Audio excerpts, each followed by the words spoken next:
So you need to make sure that when you are under a lot of stress, have the food items around you which has 0 calories, like celery, like carrots.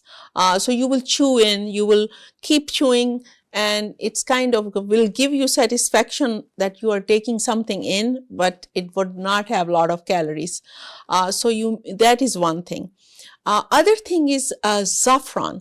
Saffron is it comes from a flower, and they have little strands, little small pieces. It's a very expensive item, but you don't need to put lot of saffron you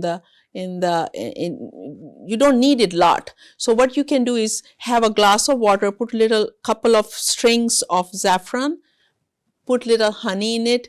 That is the best stress releaser. We have a program in detail on saffron. You can watch that also, because it's like an antidepressant. It makes you happy. It's an antidepressant. It has antidepressant qualities.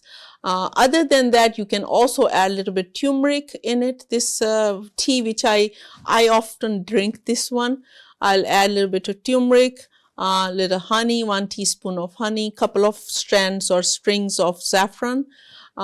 It's really very, very healthy.